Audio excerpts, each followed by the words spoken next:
ഇന്ന് സഭയുടെയും സമൂഹത്തിൻ്റെയും പിള്ളത്തൊട്ടിലായ കുടുംബം ലോകത്താകമാനം ഒത്തിരി വെല്ലുവിളികൾ നേരിടുന്ന ഒരു സമയത്താണ് നമ്മൾ ജീവിക്കുന്നത്. കുടുംബ ശിഥിലീകരണങ്ങളും വിവാഹമോചനങ്ങളും ഏറുന്ന ഒരു കാലഘട്ടം കൂടിയാണിത്. ഒരുപക്ഷെ കുടുംബത്തിൽ വന്ന മാറ്റങ്ങൾ നിങ്ങൾക്കെല്ലാവർക്കും അറിയാം. സ്ത്രീ സാക്ഷരതയും സ്ത്രീകൾ തൊഴിലിടത്തിലേക്ക് കൂടുതലായിട്ട് കടന്നു വരുന്നതും അതുപോലെ സ്ത്രീ പുരുഷ സമത്വം ഒക്കെ എല്ലാ കുടുംബങ്ങളെയും അതിൻ്റെതായ രീതിയിൽ കുറച്ചൊക്കെ മാറ്റം വന്നിട്ടുണ്ട്. ഇന്ന് പലർക്കും കുടുംബം എന്ന് പറയുന്നത് ഞങ്ങൾ അകപ്പെട്ട ഒരു തലമായിട്ടാണ് പലരും പറയുന്നത്. ഇവിടെ ജനിച്ചല്ലോ, ഇയാളുടെ കൂടെ ജീവിച്ചു പോയല്ലോ, അല്ലെ ഇവരുടെ കൂടെ ഈ സ്ത്രീയുടെ കൂടെ ആയിപ്പോയല്ലോ. ഒരിക്കലും കുടുംബം അകപ്പെട്ട സ്ഥലമല്ല, നമുക്ക് വളരുവാനുള്ള വേദിയാണ് കുടുംബം എന്ന് പറയുന്നത്. പക്ഷെ ഒരു വീടെന്ന് പറയുമ്പോൾ ഭംഗിയുള്ള വീട് അല്ലെങ്കിൽ കുറച്ചുകൂടെ സൗകര്യമുള്ള വീട് എന്ന് പറയുന്നതിനേക്കാളും ഞാൻ മനസ്സിലാക്കുന്ന ഈ ഭംഗി സൗന്ദര്യവും ഒന്നുമില്ലെങ്കിലും സ്നേഹമുള്ള ഒരു തലമാണ് ഒരു വീടെന്നാണ് ഞാൻ മനസ്സിലാക്കുന്നത്.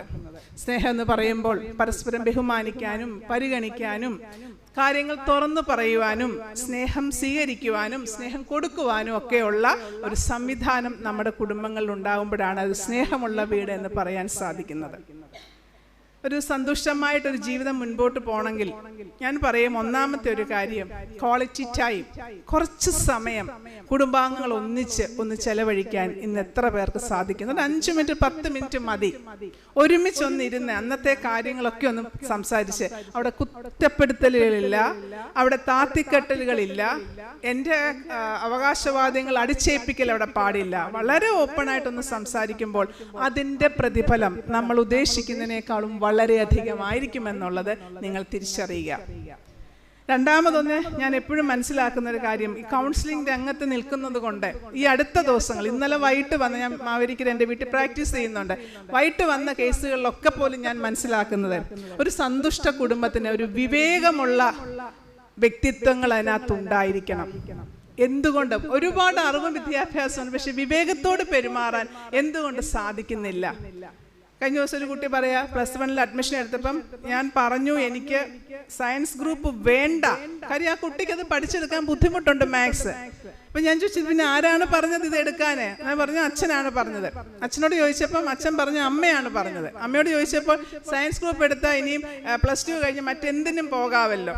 പക്ഷെ ഇപ്പം +2 നിൽക്കുന്ന ഒരു കുട്ടി എന്ന നിലയ്ക്ക് വളരെ ബുദ്ധിമുട്ടാണ് പഠിച്ചു പോകാൻ. വളരെ അലക്ഷ്യമായിട്ട് ജീവിക്കുന്നു, പല പ്രേമങ്ങളിൽ ചെന്ന് പെടുന്നു. അപ്പം ഇങ്ങനെയൊക്കെ വരുന്നപ്പം ഞാൻ ചിന്തിക്കുന്നത് ഒരു വിവേകത്തോടെ, ആ കുട്ടിക്ക് ഹ്യൂമാനിറ്റീസ് ഇഷ്ടമായിരുന്നു, അതിനെടുത്താൽ എന്തെല്ലാം സാധ്യതകളുണ്ട് ഇന്ന്, അതൊന്നും തിരിച്ചറിയാൻ നമുക്കൊരു വിവേകമില്ലേ? അതുപോലെ മക്കൾക്കൊരു കല്യാണം ആലോചിക്കുമ്പോൾ പലപ്പോഴും ഇപ്പൊ മിനിഞ്ഞാന്ന് കണ്ടതാണ്, പെൺകുട്ടി ഒരു BSc നഴ്സിംഗ് ആയ പെൺകുട്ടി, ഹസ്ബൻഡ് ഒരു +2 കഴിഞ്ഞ് ഇവന്റ് മാനേജ്മെന്റ് ജോലി ചെയ്യുന്നു. ഇവിടെ വിദ്യാഭ്യാസം ഇല്ലെങ്കിലും വളരെ വിവേകത്തോട് പെരുമാറുന്ന എത്രയോ ആൾക്കാരെ നമുക്ക് കാണാം. എനിക്ക് ജോലിക്ക് വരുന്ന ഒരാളെ ഞാൻ എപ്പോഴും സ്മരിക്കും, വലിയ വിദ്യാഭ്യാസമുള്ള എത്ര വിവരത്തോടാണ് അവർ കാര്യങ്ങളെ വീക്ഷിക്കുന്നതും നമ്മളോട് പറഞ്ഞു തരുന്നതെന്നൊക്കെ ഞാൻ എപ്പോഴും മനസ്സിലാക്കും.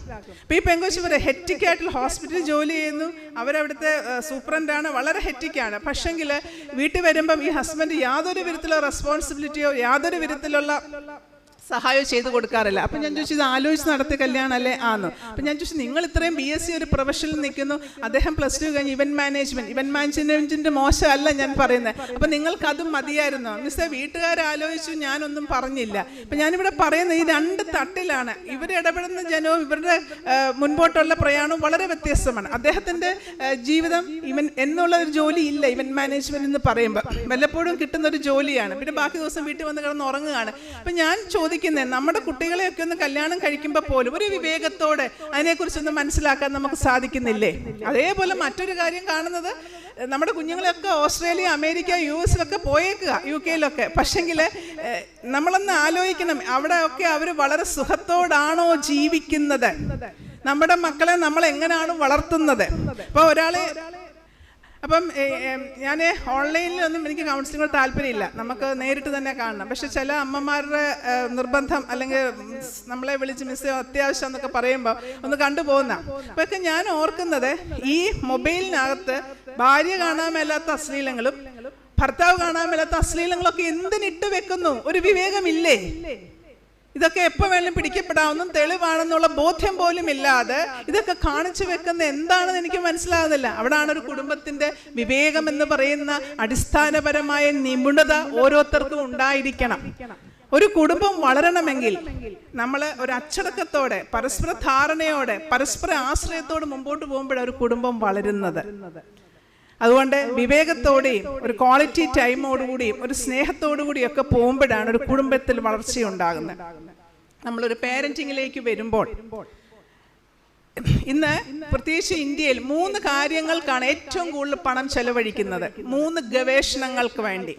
ഒന്ന്, ബഹിരാകാശത്തേക്കുള്ള ഗവേഷണങ്ങൾക്കാണ് പണം ചെലവഴിക്കുന്നത്. മറ്റൊന്ന്, മറവി രോഗം എങ്ങനെ പരിഹരിക്കാം എന്നുള്ള റിസർച്ചിന് വേണ്ടി പണം ചെലവഴിക്കുന്നു. മൂന്നാമത്, പേരന്റിങ്ങിന് വേണ്ടിയാണ് പണം ചെലവഴിക്കുന്നത്. അപ്പോൾ ഒന്ന് ആലോചിച്ച് നോക്കണം, പേരന്റിങ്ങിന്റെ പ്രാധാന്യം എത്രമാത്രമുണ്ട്.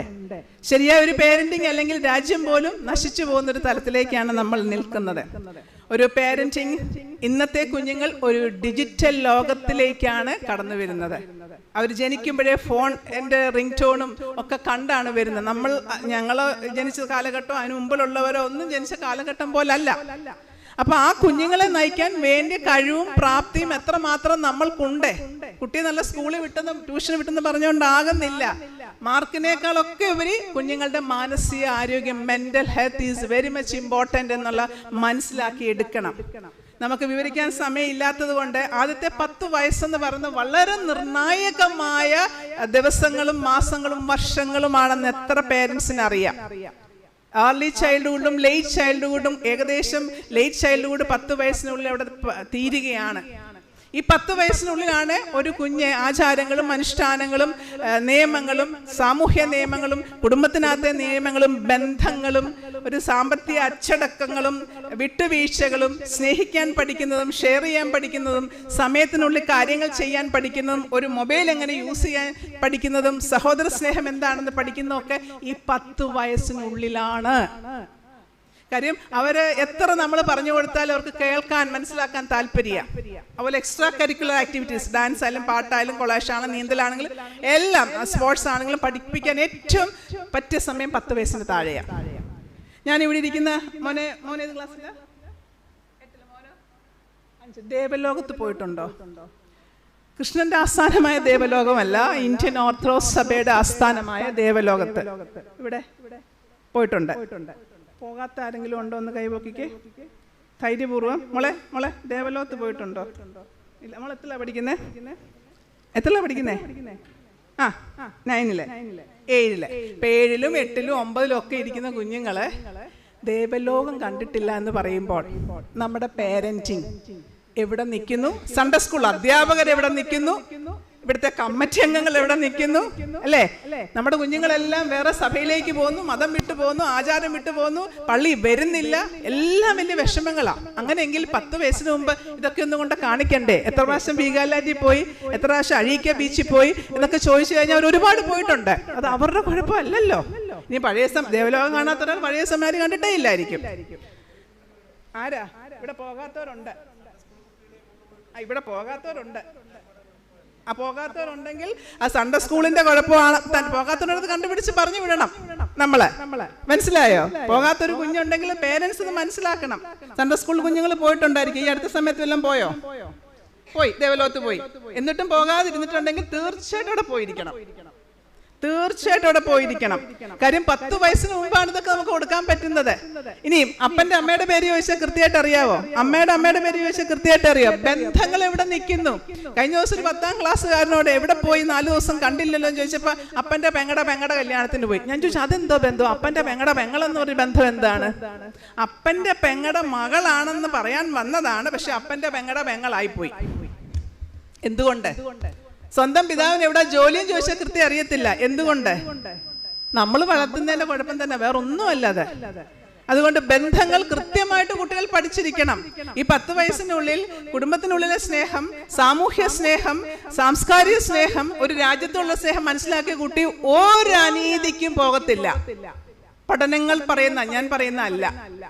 ഇപ്പൊ 10 വയസ്സെന്ന് പറയുമ്പോൾ വളരെ ചിട്ടയായിട്ട് കുട്ടികളെ കൊണ്ടുപോകേണ്ട ഒരു സമയമാണ് 10 വയസ്സ്. 10 വയസ്സ് കഴിഞ്ഞ് അവരങ്ങോട്ട് വരുമ്പം പിന്നെ കൗമാരം തുടങ്ങുന്ന ഏത് പ്രായത്തില? കൗമാരപ്രായം, അഡോളസെന്റ് പീരീഡ് 13. മിടുക്കൻ. എത്രല്ല കൗമാരം തുടങ്ങുന്നത്?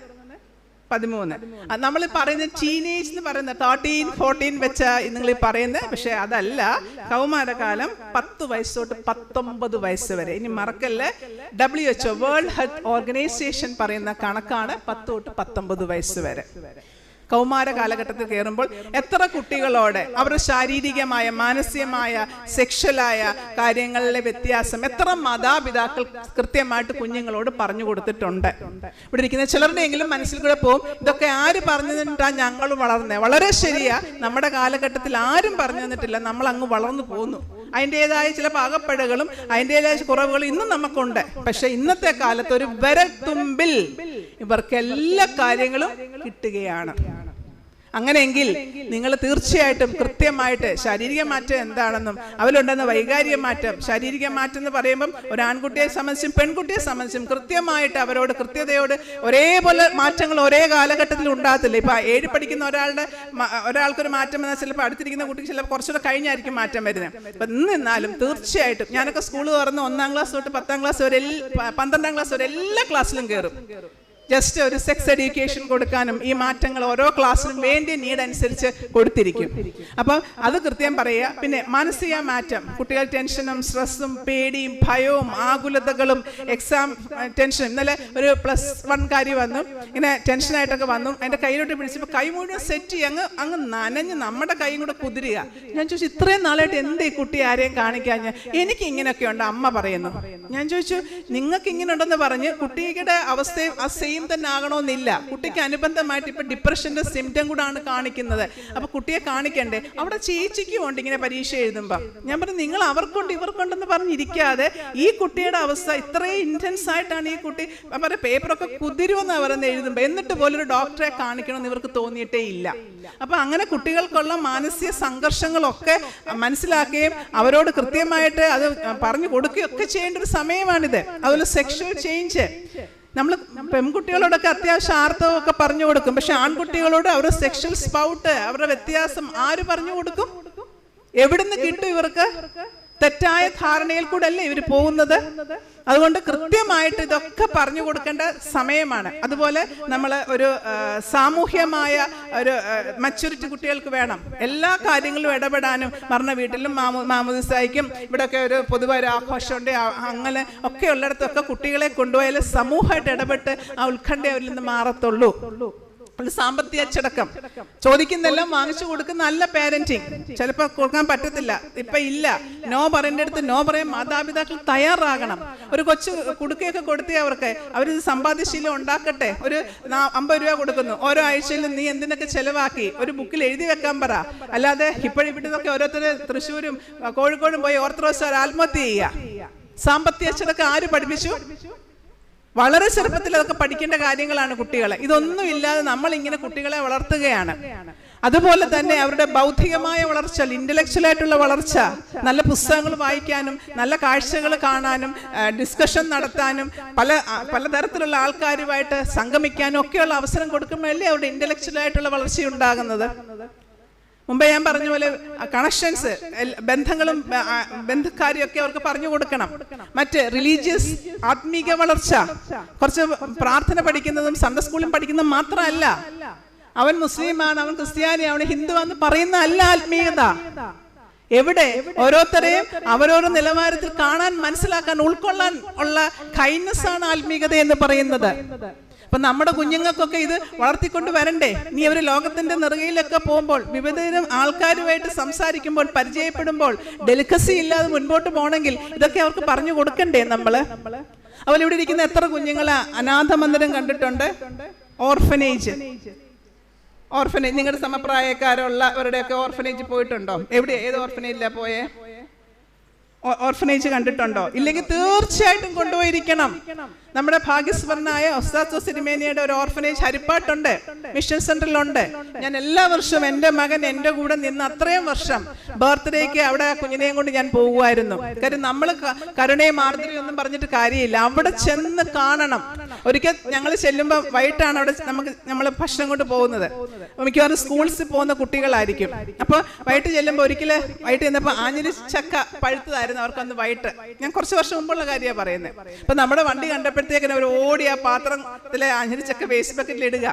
അപ്പം നമ്മൾ ഫുഡ് കൊടുക്കുന്നു. 1ാം ക്ലാസ്സിൽ പഠിക്കുന്ന കുഞ്ഞു പോലും കഴിച്ച പ്ലേറ്റ് കഴുകി വെക്കണം. അപ്പൊ അവന്റെ ട്രൗസർ താഴോട്ട് പോകുന്ന ആ ട്രൗസറും പിടിച്ച് പ്ലേറ്റും പിടിച്ച് പോകുമ്പോൾ നമ്മൾ കൂടുതലൊന്നും കുഞ്ഞുങ്ങളോട് പറഞ്ഞു കൊടുക്കണ്ട.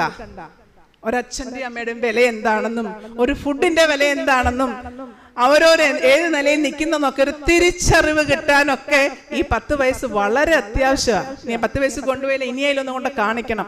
ഇവിടെ ആഹാരം വെച്ച് ഉന്തിത്തള്ളുമ്പോഴും കൂടിയ മൊബൈൽ വേണമെന്നൊക്കെ പറയുമ്പോഴും അച്ഛനമ്മയും ജയിലിലായിരിക്കാം, അമ്മ ഉപേക്ഷിച്ചു പോയതായിരിക്കാം, അച്ഛനമ്മയും മരിച്ചതായിരിക്കാം, വളർത്താൻ ബുദ്ധിമുട്ടുള്ളതായിരിക്കാം. അങ്ങനെയുള്ള കുഞ്ഞുങ്ങളെയാണ് അവിടെ കൊണ്ട് പാർപ്പിച്ചിരിക്കുന്നത്. കൊണ്ടുപോയിരിക്കണം നിങ്ങൾ. അപ്പൊ നമുക്ക് ചെയ്യാനുള്ള ചില കാര്യങ്ങൾ നമ്മൾ ചെയ്യാതെ മുൻപോട്ട് പോകരുതെന്നാണ് എൻ്റെ വിനീതമായ അപേക്ഷ. അതുപോലെ തന്നെ കുഞ്ഞുങ്ങളുടെ വളർച്ചയിൽ നമ്മൾ വളരെ ശ്രദ്ധിക്കേണ്ട ഒരു കാര്യമാണ് സെക്സ് എഡ്യൂക്കേഷൻ. എന്താണ് ലൈംഗിക വിദ്യാഭ്യാസം എന്ന് പറഞ്ഞാൽ? അത് പറഞ്ഞപ്പോൾ ചിലർ തല താഴോട്ട് കുനിക്കുന്നു. ഞാനാണ്ട് വൃത്തിയോട് പറയാൻ വന്നിരിക്കുന്ന പോലെ. എന്താണ് ലൈംഗിക വിദ്യാഭ്യാസം?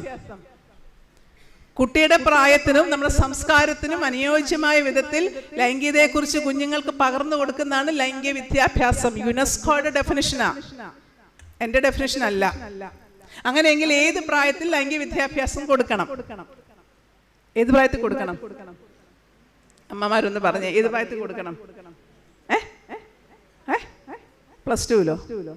പിന്നെ 10 വയസ്സ്, 8th സ്റ്റാൻഡേർഡ്. തീർച്ചയായിട്ടും നിങ്ങൾ പറഞ്ഞു, നിങ്ങളുടെ അറിവാണ് നിങ്ങൾ പറഞ്ഞു, വളരെ ശരിയാ. പക്ഷെ നമ്മൾ 8th സ്റ്റാൻഡേർഡിൽ ഒന്നും പോരാ ലൈംഗിക വിദ്യാഭ്യാസം. ലൈംഗിക വിദ്യാഭ്യാസം കൊടുക്കുന്നത് ആദ്യത്തെ 1.5 വയസ്സ് തൊട്ട് 3 വയസ്സ് വരെയുള്ള കാലഘട്ടത്തിലാണ്. അപ്പോൾ ഒരുപാട് സംശയം മനസ്സിൽ വരിക, ഇവരെന്താ ഇവിടെ നിന്ന് പറയാൻ പോകുന്നത്? വേറെ ചിന്ത അങ്ങ് കടന്ന് നമുക്ക് അത്ര ചിന്തകളൊക്കെ ഉള്ളൂ. 1.5 വയസ്സ് തൊട്ട് 3 വയസ്സ് വരെ ഹോൾ ബോഡി പാർട്സിന്റെ പേര് കറക്റ്റ് ആയിട്ട് പറഞ്ഞു കൊടുക്കുന്നതാണ് ആദ്യത്തെ ലൈംഗിക വിദ്യാഭ്യാസം. കണ്ണും മൂക്കും ചെവിയൊക്കെ പറയല്ലേ, ബാക്കി ആര് പറയും? നമുക്ക് പറയാൻ അറിയത്തില്ലല്ലോ പേര്. പിന്നെ എങ്ങനെയാ കൊച്ചിന് പറഞ്ഞു കൊടുക്കുന്നത്? നിങ്ങളൊന്നും പേടിക്കണ്ട, നല്ല പോസ്റ്റേഴ്സ് കിട്ടും ബോഡി പാർട്സിന്റെ. ഒന്ന് വാങ്ങിച്ച് ഇതാണെന്ന് കൊടുത്താൽ മതി. 3 വയസ്സ് തൊട്ട് 5 വയസ്സ് വരെയുള്ള കാലഘട്ടത്തിൽ എന്താ പറയണ്ടേ കുട്ടികളോട്?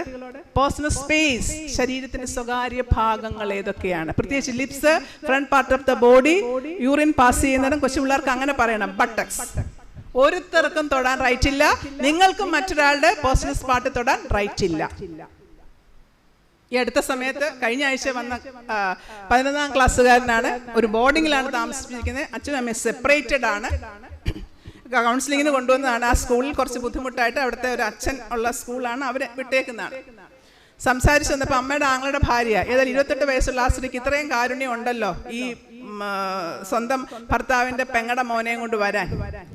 എന്നപ്പം എന്താണ് പുകവലിക്കുന്നു? അപ്പം ഞാൻ ചോദിച്ചു വന്നപ്പോൾ കഴിഞ്ഞ വർഷം 10ാം ക്ലാസ്സിൽ പഠിച്ച സ്കൂളിലും ഇതുണ്ടായിരുന്നു. കുറച്ചുകൂടെ അങ്ങോട്ട് ചോദിച്ചു വന്നപ്പം ഇവൻ അടങ്ങിയിരിക്കാനുള്ള ബുദ്ധിമുട്ടൊക്കെ പറഞ്ഞു. അപ്പം ഞാൻ പറഞ്ഞു, അമ്മ ദോഹയിലെ അമ്മയൊന്ന് വിളിച്ചു തരാൻ പറഞ്ഞു. ഡ്യൂട്ടി ടൈം അല്ലെങ്കിൽ വിളിച്ചു തരാൻ പറഞ്ഞു. അമ്മയോട് സംസാരിച്ചു കഴിഞ്ഞപ്പോൾ ഇവരൊന്നും ആദ്യം സത്യം പറയത്തില്ലല്ലോ. നമ്മുടെ ജോലിയാണല്ലോ കൗൺസിലിംഗ്, അതിനൊരു ടെക്നിക്ക് ഉണ്ടല്ലോ, നമ്മളതിൽ കൂടെ പോകണം. അപ്പം ഞാൻ ചോദിച്ചു വന്നപ്പോൾ പറഞ്ഞു, മിസ്സേ 4ാം ക്ലാസ് മുതൽ ഇവനെ സൈക്യാട്രിസ്റ്റിനെ കാണിക്കുന്നുണ്ട്. അപ്പം ഞാൻ ചോദിച്ചു 4ാം ക്ലാസ്സിൽ എന്തിനായിരുന്നു? ഈ 3ാം ക്ലാസ് 4ാം ക്ലാസ് തൊട്ട് phone addiction, pornography addiction, porn videos, അശ്ലീല വീഡിയോസ് ഈ കുഞ്ഞ് കാണുമായിരുന്നു. ഈ 4ാം ക്ലാസ്സിലെത്തിയപ്പോൾ സ്വന്തം സഹോദരൻ, 1ാം ക്ലാസ്സിൽ പഠിക്കുന്ന സഹോദരനെ ലൈംഗികമായിട്ട് പീഡിപ്പിക്കാൻ തുടങ്ങി. 4ാം ക്ലാസ്സുകാരനാന്ന് ഓർക്കണം, 9 വയസ്സേ ഉള്ളെന്ന് ഓർക്കണം. ഓക്കെ, അങ്ങനെയാണ് അവർ ആദ്യം എറണാകുളത്ത് ഒരു ട്രീറ്റ്മെന്റിന് പോകുന്നത്. പക്ഷെ ട്രീറ്റ്മെന്റ് കംപ്ലീറ്റ് ചെയ്തില്ല. പിന്നെ ഇങ്ങോട്ട് മുമ്പോട്ട് വന്നു. അത്യാവശ്യം വീട്ടിൽ നിന്ന് പൈസയൊക്കെ എടുക്കാൻ തുടങ്ങി. അമ്മയുടെ ആങ്ങളുടെ ഭാര്യ പറയും, അവർ 8 മാസം പ്രായമുള്ള കുഞ്ഞിനെ കയ്യിലോട്ട് കൊടുത്തപ്പോൾ ഒരു ബ്രേസ്ലെറ്റ് കിടപ്പുണ്ട്, അത് ഊരി ഇവൻ എടുത്തുകൊണ്ട് പോയി. അന്ന് ഇവൻ 8ാം പഠിക്കുക കൊണ്ട് വിറ്റ്. എനിക്കറിയത്തില്ല ഇപ്പോഴും ഈ കടക്കാരൊക്കെ എങ്ങനെ ഇത് വാങ്ങിച്ചെന്നൊന്നും എനിക്കറിയത്തില്ല. ആരെയും കൊണ്ടെങ്കിലും കൊടുപ്പിച്ചാണ് വിറ്റ് വേണ്ട സാധനങ്ങളൊക്കെ ഇവൻ വാങ്ങിച്ചു. പിന്നെ ഇങ്ങോട്ട് വന്നപ്പം നന്നായിട്ട് മദ്യം ഉപയോഗിക്കാൻ തുടങ്ങി, മറ്റു പ്രശ്നങ്ങളിലേക്കായി. ഈ 10ാം ക്ലാസ്സിലെ അവധിയുടെ സമയത്ത് 34 ദിവസമാണ് ഒരു DDHC സെന്ററിൽ ഈ കുഞ്ഞിനെ അഡ്മിറ്റ് ചെയ്തേക്കുന്നത്. വയസ്സ് 15. 9ാം ക്ലാസ്സിൽ പഠിക്കുമ്പോൾ തന്നെ ഗവൺമെന്റിന്റെ മുക്തി കേന്ദ്രത്തിൽ ഈ കുഞ്ഞിനെ അഡ്മിറ്റ് ചെയ്തിട്ടുണ്ട്. പക്ഷെ ഒരിടത്തും ട്രീറ്റ്മെന്റ് കംപ്ലീറ്റ് ചെയ്തിട്ടില്ല. അപ്പം ആ പ്രിൻസിപ്പൽ അച്ഛൻ നമ്മുടെ ലെറ്റർ ഉണ്ടെങ്കിൽ ഇനി അവിടെ ആ കുട്ടിയെ മുൻപോട്ട് പഠിപ്പിക്കത്തുള്ളൂ. കാര്യം അവിടെ ബോർഡിങ്ങിൽ നിർത്തുമ്പോൾ ഈ പുകവലിയൊന്നും അവിടെ പറ്റത്തില്ല. അപ്പം നമ്മൾ പറഞ്ഞു, അവർ വളരെ ദൂരം കോതമംഗലംകാരാണ്. അപ്പം നമ്മൾ പറഞ്ഞു കൃത്യമായിട്ട് ഇന്ന ഡോക്ടറെ നിങ്ങൾക്ക് എവിടെ സൗകര്യം ഉണ്ടെങ്കിൽ റെഫറൻസ് ലെറ്റർ കൊടുത്ത് കണ്ട് അവിടുന്ന് റിപ്പോർട്ട് വാങ്ങിച്ചുകൊണ്ട് വന്നാൽ എനിക്ക് അച്ഛനോട് പറയാം. കാര്യം നമ്മളെങ്കിലും ശ്രമം നടത്തണം. ആ സ്കൂളിൽ നിന്ന് അവൻ ജയിച്ചൊക്കെ പോകും, പക്ഷേ സാമൂഹിക എന്തൊക്കെയാണ് കോണ്ടാക്ട് ഡിസോർഡർ, മദ്യം, മയക്കുമരുന്ന്, സെക്സ് അബ്യൂസ്, എത്ര വകുപ്പിലാണ് കാര്യങ്ങൾ പോകുന്നത്. ജയിലിൽ കിടക്കാനുള്ള സമയം അതിക്രമിച്ചു. അപ്പം ഞാൻ പറഞ്ഞു വന്നത് കുഞ്ഞുങ്ങൾക്ക് കൃത്യമായിട്ട് പറഞ്ഞു കൊടുക്കേണ്ട കാര്യം പറയണം. അപ്പോൾ 5 വയസ്സ് തൊട്ട് 7 വയസ്സ് വരെയുള്ള കാലഘട്ടത്തിൽ how to say no, no പറയേണ്ടടുത്ത് നോ പറയാൻ കുട്ടികളെ പരിശീലിപ്പിക്കണം. ആൺകുട്ടിയെയും പെൺകുട്ടിയെയും എത്ര നല്ല സുഹൃത്താണെങ്കിലും വേണ്ടാത്ത കാര്യത്തിന് പ്രേരിപ്പിക്കുകയാണെങ്കിൽ you have to say no. അത് നിങ്ങളുടെ റൈറ്റ് ആണ്. അവർ പണങ്ങി പൊക്കോട്ടെ, അവർ മിണ്ടിയില്ലെങ്കിലും കുഴപ്പമില്ല. അതുപോലെ ഒരു 9-10 വയസ്സാകുമ്പം പെൺകുട്ടികളോട് ആർത്തവം പറഞ്ഞു കൊടുക്കുന്ന പോലെ ആൺകുട്ടികളോടും അവരുടെ ശാരീരിക മാറ്റങ്ങളും അവരുടെ സെക്ഷൽ സ്പൗട്ടും ഐഡന്റിറ്റി ഓഫ് ഫീമെയിലും കൾച്ചർ ഐഡന്റിറ്റിയും ഒക്കെ കുഞ്ഞുങ്ങളോട് പറയണം. 11-12 വയസ്സാകുമ്പം HIV എന്താണ്, അൺവാണ്ടഡ് പ്രഗ്നൻസി എന്താണ് കൃത്യമായിട്ട് പറയണം. റേപ്പ് എന്താണ്, ഇത് പറയാതെ മുമ്പോട്ട് പോകാനൊക്കത്തില്ല. ഞാൻ കുറച്ച് നാൾ മുമ്പ് ഒരു പള്ളി ക്ലാസ് എടുക്കാൻ പോയി. ക്ലാസ് കഴിഞ്ഞൊരു പെൺകുട്ടി ഓടി വന്ന് എൻ്റെ കയ്യെ പിടിച്ചു. മിസ്സേ, ഞാൻ ഈ പള്ളിക്കാരിയല്ല, ഞാൻ അടുത്ത പള്ളിയിലാണ് പോകുന്നത്, പക്ഷെ എനിക്ക് ആ പള്ളിയിൽ പോകാൻ പറ്റുന്നില്ല, അതുകൊണ്ടാണ് ഞാൻ ഈ പള്ളിയിൽ വരുന്നത്. അപ്പം ഞാൻ ഇതിനെ കാര്യങ്ങൾ വെച്ച് പറഞ്ഞു, ഞാൻ HIV പോസിറ്റീവ് HIV-കാരിയാണ്. എൻ്റെ അപ്പനും അമ്മയും എയ്ഡ്സ് വന്നാണ് മരിച്ചത്. അപ്പം എൻ്റെ പള്ളിയിലുള്ളവർക്ക് എന്നോടൊരു അതൃപ്തി, അതുകൊണ്ടാണ് ഈ പള്ളിയിൽ ഞാൻ വന്നത്. പക്ഷേ ഇവിടെ ചിലർ അറിഞ്ഞു തുടങ്ങിയ പിന്നെ എന്നോടൊരു അതൃപ്തി കാണിക്കുന്നുണ്ട്. ഞാൻ പറഞ്ഞു ഒന്നും അതിനകത്ത് പേടിക്കാനില്ല, നിങ്ങളുടെ റൈറ്റാണ് ഈ പള്ളിയിൽ വരിക എന്നുള്ളത്. അപ്പം ഞാൻ ആ വികാരി അച്ഛനോട് സംസാരിച്ചു. ആ ഡയോസിസിൻ്റെ ബിഷപ്പിനോടും നമ്മുടെ തിരുമേനിയോടും ആ തിരുമേനിയോടും ഞാൻ പ്രത്യേകം സംസാരിച്ചു. തിരുമേനി, ഞാൻ ഇന്ന പള്ളിയിലേക്ക് ഇന്ന് പോയെന്നും അവിടെ ഇങ്ങനൊരു കുട്ടിയുണ്ടെന്നും തിരുമേനി എല്ലാ സപ്പോർട്ടും ആ കുട്ടിക്ക് കൊടുത്തിരിക്കണമെന്നും. കാര്യം അവർക്ക് പള്ളി വരാൻ ആഗ്രഹമുള്ളൊരു കുഞ്ഞാ, സ്വന്തം പള്ളിയിൽ പോകാൻ പറ്റാത്തതിന് വേറൊരു പള്ളി തേടിപ്പോയത്. അപ്പം ഞാൻ ഈ പറഞ്ഞു വന്നത് എയ്ഡ്സും HIV ഒക്കെ ഇന്ന് സമൂഹത്തിൽ നന്നായിട്ടുണ്ട് കേട്ടല്ലോ. ഒരു പെൺകുട്ടിയെ എറണാകുളത്ത് നിന്ന് കൗൺസിലിങ്ങിന് കൊണ്ടുവന്ന് 16 വയസ്സേ ഉള്ളൂ. അമ്മ രാത്രിയിൽ മരുന്നൊക്കെ കഴിച്ച് ഉറങ്ങുന്ന അമ്മയാണ്. താക്കോല് കൂട്ടി ഇവിടെ രാത്രി പോവും, പബ്ബി പോവും. ഇവളെ ഒരു സമയത്ത് കയറി വരുന്ന അമ്മ അറിയത്തില്ല. ഒരു ദിവസം അമ്മയ്ക്ക് എന്തോ ഒരു സംശയം തോന്നി, ഇവളെ വിളിച്ചപ്പോൾ ഞാൻ മുകളിലുണ്ട്, സ്റ്റെയർ കേസിലുണ്ട്. ചോദിച്ചു പറഞ്ഞു വന്നപ്പോൾ ഇവള് വീട്ടിലില്ലല്ലോ, ഇവിടെ പുറത്തല്ലേ. ആയാലും പെട്ടെന്ന് ഇവിടെ ആൺ സുഹൃത്തുക്കളുണ്ട്, വീട്ടിനകത്ത് കയറി വന്നു, കാര്യങ്ങളൊക്കെ ചോദിച്ച് ബഹളമായി. അപ്പോൾ 7ാം ക്ലാസ് തൊട്ട് ബിഹേവിയർ പ്രോബ്ലം ഉണ്ട്, പഠിക്കുന്ന സ്കൂളിൽ നിന്ന് പ്രശ്നമാണ്, ഡോക്ടറെ സേവനം എടുത്തുകൊണ്ട് പോവാണ്, ഇപ്പം മരുന്നൊക്കെ നിർത്തി വെച്ചേക്കുകയാണ്.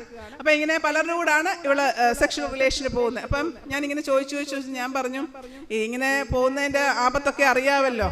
ഓക്കെ, അപ്പം അങ്ങനെ ആകുമ്പോൾ ഒരു ടെസ്റ്റ് HIV ടെസ്റ്റ് നടത്തണമല്ലോ. ഇത് പറഞ്ഞു കഴിഞ്ഞ ഉടനെ എന്നോട് പറയുന്നത്, മിസ്സിന് എങ്ങനെ മനസ്സിലായി? ഞാൻ പറഞ്ഞു, ഞാൻ ഈ ഫീൽഡിൽ നിൽക്കാൻ നിനക്ക് കുഞ്ഞെ കുറേ നാളായി.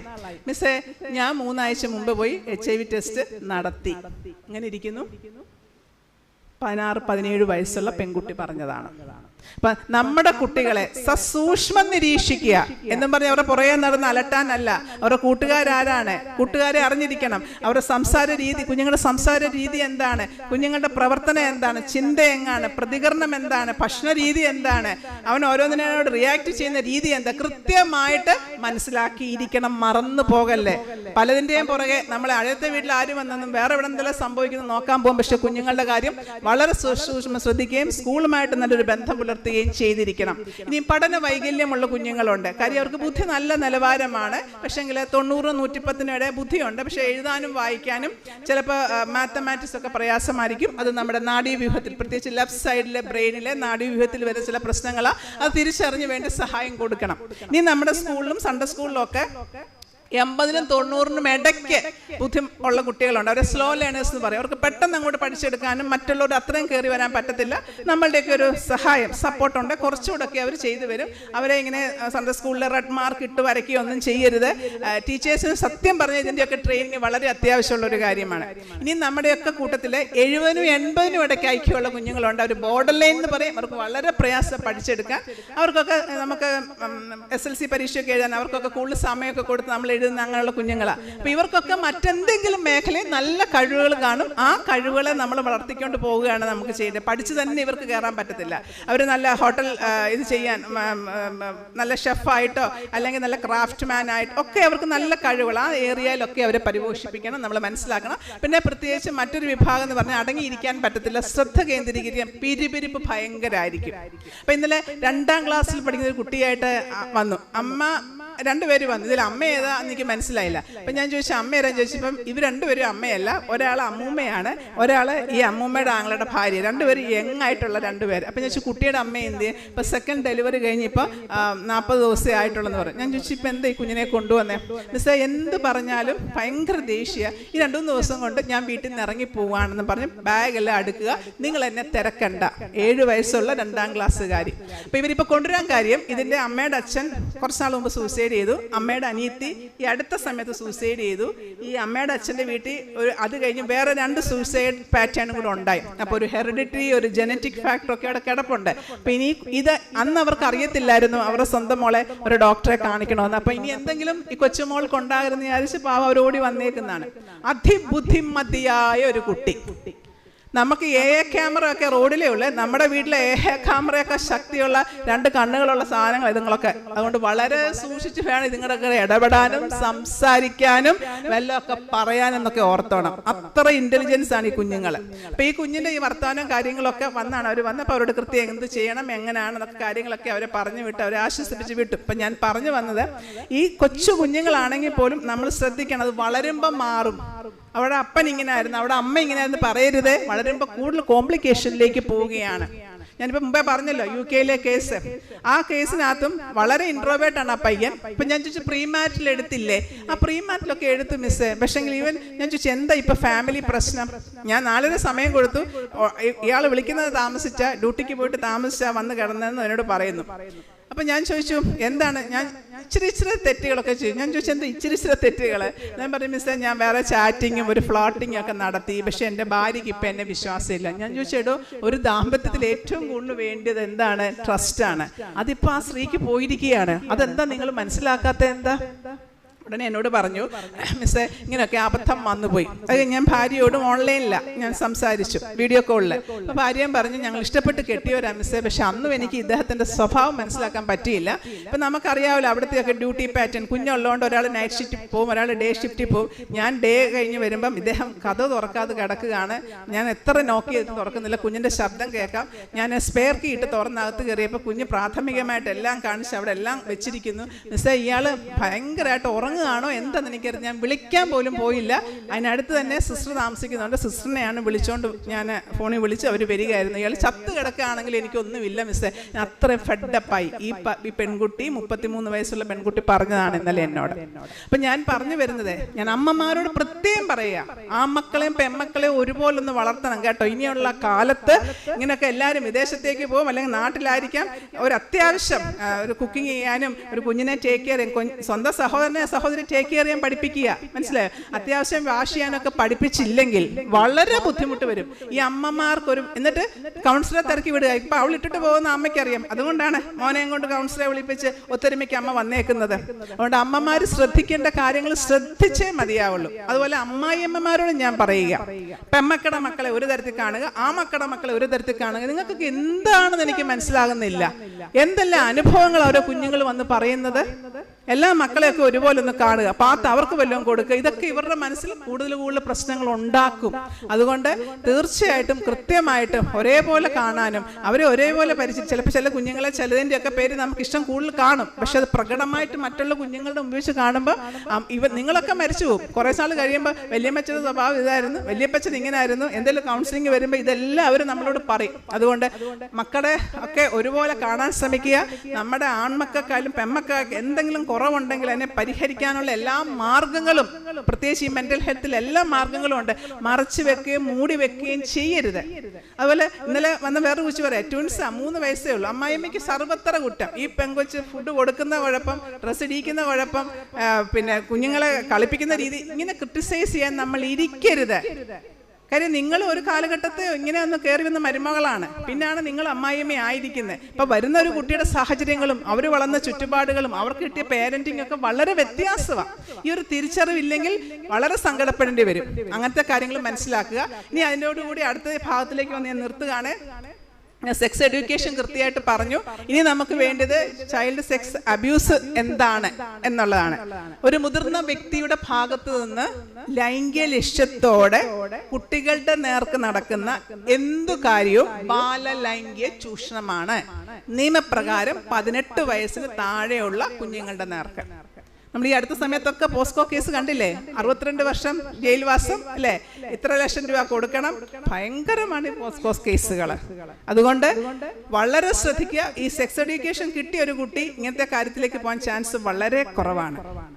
ഇപ്പം സ്വന്തം വീട്ടിനകത്തു നിന്നാണ് ഏറ്റവും സെക്സ് അബ്യൂസ്. അപ്പൻ്റെ പെങ്ങടെ മോനെ, അമ്മയുടെ അനിയത്തിയുടെ മോനെ, സ്വന്തം പിതാവ്, ഇങ്ങനെയൊക്കെ ഒത്തിരി ഇഷ്യൂസ് നമ്മൾക്ക് കാണാം. 85% സ്വന്തം വീടിനകത്തു നിന്ന് വരും.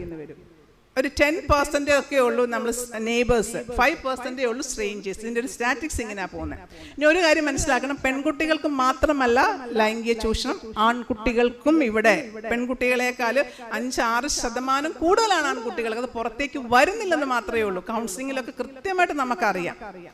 ഒരു അശ്ലീല ചൊവ്വയുള്ള സംസാരം, ഒരു വീഡിയോ കാണിക്കുന്നതോ, ഒന്ന് അശ്ലീലമായിട്ട് തൊടുവോ, എല്ലാം ബാലലൈംഗിക ചൂഷണത്തിന് വരുന്നതാണ്. അതുകൊണ്ട് വളരെ ശ്രദ്ധിച്ചു വേണം നമ്മൾ കുട്ടികളോട് കാര്യങ്ങൾ പറഞ്ഞ് വ്യക്തമായിട്ട് ശ്രദ്ധിച്ച് പറഞ്ഞു കൊടുക്കണം. ഇവിടുത്തെ ആണുങ്ങൾ മോശക്കാരാണെന്നല്ല പറയേണ്ടത്. നല്ല ആൺപെൺ സൗഹൃദങ്ങൾ എന്നും ഉണ്ടായിരിക്കണം. ഇപ്പോൾ കോളേജിലായാലും സ്കൂളിലായാലും അവരൊരുമിച്ച് വർക്കുകൾ ചെയ്യാൻ ഒരു യാത്ര പോകേണ്ടി വരും, അസൈൻമെൻറ്റ്സിന് യാത്ര പോകേണ്ടി, ഫീൽഡ് വർക്കിൽ പോകേണ്ടി വരും.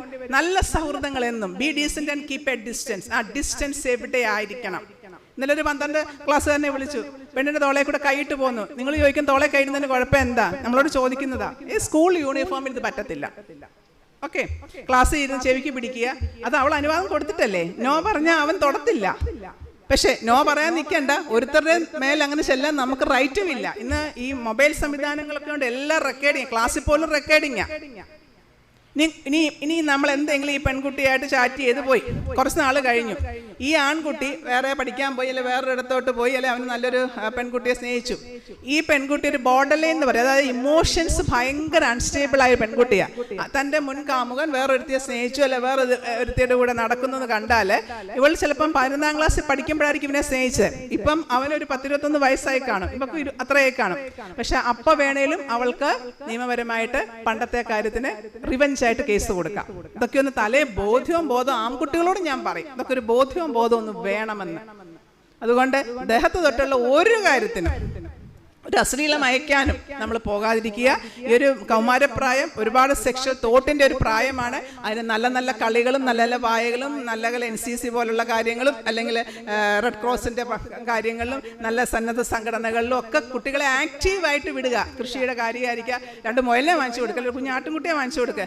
ഒരുപാട് നല്ല ആക്റ്റീവായിട്ടുള്ള കാര്യങ്ങളിലേക്ക് കുട്ടികൾ പോകുമ്പോൾ ഈ അശ്ലീലങ്ങൾ കാണാനും അതിന് അടിമപ്പെടാനും കുട്ടികൾ ഇടയാകത്തില്ല. അതുപോലെ മദ്യം മയക്കുമരുന്ന് കൃത്യമായിട്ട് ബ്രെയിനിന്റെ ഫ്രണ്ടൽ ലോബിനെ ഇതും ബാധിക്കും. കൃത്യമായിട്ടൊരു 6-7 വയസ്സ് തൊട്ടേ കുട്ടികളോട് പറഞ്ഞു കൊടുത്തിരിക്കണം. അതുപോലെ പ്രണയം എന്താണ് കൃത്യമായിട്ട് പറഞ്ഞു കൊടുക്കണം. പ്രണയം തെറ്റാണെന്നല്ല പറഞ്ഞു കൊടുക്കേണ്ടത്. ഈ കൗമാരപ്രായത്തിൽ പ്രണയം എന്ന വികാരം ഉണ്ടാകും. അത് ഹോർമോൺ ചേഞ്ച് കൊണ്ട് വരുന്നതാണ്, മൂഡ് ചേഞ്ച് കൊണ്ട് നമുക്കിതൊക്കെ തോന്നും ചില സമയത്ത്. പക്ഷെ ഒരു ക്രഷ് ആയിരിക്കും, അത് പ്രണയമല്ല. നമുക്ക് തോന്നുന്ന വെറും ഒരു ഇമ്പൾസീവായിട്ട് തോന്നൽ മാത്രമാണ്. അപ്പം നമ്മൾ പറയാ, ഇനി ചിലരിപ്പോൾ 7ാം ക്ലാസ്സിലെ പ്രണയം, 8 പ്രണയം, 10, 12 കഴിഞ്ഞ് കല്യാണം കഴിച്ച് 25-26 ആകുമ്പോൾ നമ്മുടെ അടുത്ത്, പ്രത്യേകിച്ച് മാവേലിക്കര പോലീസ് സ്റ്റേഷനുമായിട്ട് കണക്ഷൻ ഉള്ളത് കൊണ്ട് കൗൺസിലിങ്ങിന് വിടും നമ്മുടെ അടുത്ത്. അപ്പം മിക്കതും ലവ് മാരേജാണ്. പിന്നെ എന്താ തുടങ്ങി 2 വർഷം 3 വർഷം ആകുമ്പോഴത്തേക്കിന് എന്താ മാറിപ്പോകുന്നത്? ഇപ്പം ഞാൻ കാണുന്ന 21 വയസ്സുള്ള പയ്യനും 23 വയസ്സുള്ള പെൺകുട്ടി, 1.25 വയസ്സുള്ള കൊച്ചുമുണ്ട്. 18ഉം 20ഉം വയസ്സുള്ളപ്പോൾ ചാടിപ്പോയതാണ്. ഇപ്പം 2 പേർക്കും ജീവിക്കണ്ട. അപ്പം ഞാൻ കുഞ്ഞിൻ്റെ കാര്യം എങ്ങനെ അനക്കമില്ല. ആ പെൺകുട്ടിയുടെ അമ്മയ്ക്ക് എന്നേക്കാ പ്രായക്കുറവാണ്. ഇതാരും വളർത്തി ഈ കുഞ്ഞിനെ? അവൻ 23 വയസ്സുകാരൻ തോണ്ടിക്കൊണ്ടിരിക്കുക. അവക്കും വേണ്ട, 2 പേർക്കും വേണ്ട. ഒരു വല്ലാത്ത മാനസികാവസ്ഥ നമുക്ക് ആ സമയത്ത് ഉണ്ടാകുന്നത്. എല്ലാം പ്രണയിച്ചു പോകുന്ന. അതുകൊണ്ട് പ്രണയിക്കുന്നതിനൊന്നും ഒരു തെറ്റുമില്ല. പക്ഷെ നമ്മൾ ഓരോരുത്തരും മനസ്സിലാക്കണം, 22-23 വയസ്സാകുമ്പോഴേ നമ്മുടെ ബ്രെയിനിന്റെ, തലച്ചോറിന്റെ ഈ ഫ്രണ്ട് വശം ഇതിന്റെ വളർച്ച പൂർത്തീകരിക്കത്തുള്ളേ. അത് പ്രത്യേകം മനസ്സിലാക്കണം. ഫ്രണ്ടൽ ലോബ് അതാണ് നമുക്ക് ആത്മനിയന്ത്രണം തരുന്നതും തീരുമാനങ്ങൾ എടുക്കാൻ നമ്മളെ സഹായിക്കുന്നതൊക്കെ ഈ ഫ്രണ്ടൽ ലോബാണ്. ഡിസിഷൻസ് എടുക്കാനും ഒക്കെ നമ്മളെ സഹായിക്കുന്നത്, പ്ലാൻ ചെയ്യാനും സഹായിക്കുന്നത്. അപ്പം നമ്മളൊരു പെൺകുട്ടിയെ സ്നേഹിച്ചു മുമ്പോട്ട് വരികയാണ്. മുമ്പോട്ട് വരുമ്പോൾ നമുക്കറിയത്തില്ല ഇതിൻ്റെ ചുറ്റുപാട് എന്താ, ഇതിൻ്റെ പ്രകൃതം എന്താണ്, ഈ പയ്യൻ്റെ പ്രകൃതം എന്താ, വീട്ടുകാരെന്താ. അപ്പോൾ 22-23 വയസ്സ് കഴിയുമ്പോൾ കുറച്ചുകൂടെ നമുക്കൊരു വ്യക്തത വരും. ഇതെനിക്ക് അനുയോജ്യമാണോ, എനിക്ക് സ്വീകരിക്കാൻ പറ്റുന്നതാണോ, എൻ്റെ ആദർശങ്ങൾക്ക് പോകുന്നതാണോ, എൻ്റെ ആദർശങ്ങൾക്ക് പോകുന്നതാണോ, എൻ്റെ ഫാമിലിയായിട്ട് ചേരുന്നതാണോ. അപ്പോൾ ജീവിതകാലം മുഴുവൻ വേണ്ട ഒരാളാണല്ലോ നമ്മുടെ പാർട്ട്ണർ. അപ്പോൾ കുറച്ചുകൂടെ അനുയോജ്യമായിട്ട് ഒരു ലോജിക്കൽ തിങ്കിങ് വന്നതിന് ശേഷം ഒരു പാർട്ട്ണറിനെ നിങ്ങൾ തിരഞ്ഞെടുക്കുന്നതാണ് എപ്പോഴും നല്ലത്. അങ്ങനെ ശാസ്ത്രീയമായിട്ട് കുഞ്ഞുങ്ങളോട് പറഞ്ഞു കൊടുക്കണം. പ്രേമിക്കുന്ന തെറ്റാന്നല്ല പറഞ്ഞു കൊടുക്കണ്ടേ. അപ്പം ഇങ്ങനെയൊക്കെ സമഗ്രമായ വികസനം കുഞ്ഞുങ്ങൾക്ക് വേണം. മാർക്ക് സ്കൂള് മാത്രമല്ല. കഴിഞ്ഞ പ്രാവശ്യം A+ കിട്ടിയ ഒരാൾ എന്താ സൂസൈഡ് ചെയ്ത്? മാർക്കില്ലാഞ്ഞിട്ടാണോ? അവളുടെ മാനസികാരോഗ്യം വളരെ താഴോട്ട് പോയി. അതുപോലെ ഇനി ഡിപ്രഷൻ്റെ സിംറ്റം കൂടെ ഒന്ന് പറയുകയാണ്. പൊതുവെ കണ്ടുവരുന്നതാണ് വിഷാദ രോഗം. പെട്ടെന്ന് സങ്കടം വരിക, പ്രശ്നം വേണ്ട, ഉറക്ക കൂടുതൽ വരും, ചിലപ്പോൾ ദേഷ്യം കൂടുതലായിരിക്കും, കാര്യങ്ങൾക്കൊന്നൊരു വേഗത കുറയുന്നു, കുളിക്കാൻ ഭയങ്കര മടിയായിരിക്കും, ഒന്നിനോടും താല്പര്യമില്ലാത്ത അവസ്ഥ, മരണക്കണമെന്ന തോന്നൽ കൂടെ കയറി വരുന്നു. ഇതൊക്കെ ഒരു ഡിപ്രഷൻ്റെ സിംറ്റം. 2 ആഴ്ച കൂടുതൽ നിലനിൽക്കുകയാണെങ്കിൽ സൈക്യാട്രിസ്റ്റിന്റെ സേവനം എടുക്കണം. ഈ സൈക്യാട്രിസ്റ്റ് എന്ന് പറയുന്ന ഒരു ഭീരു ഒന്നുമല്ല. കണ്ണിന് അസുഖം ഉണ്ടെങ്കിൽ പോയി നമ്മൾ കണ്ണ് ഡോക്ടറെയാണ് കാണുന്നത്. അതിന് പോയി ഗൈനക്കോളജിസ്റ്റിനെ അല്ല കാണുന്നത്. ഹാർട്ടിൻ്റെ അസുഖം ഉണ്ടെങ്കിൽ നമ്മൾ പീഡിയാട്രിഷ്യനെ അല്ല പോയി കാണുന്നത്.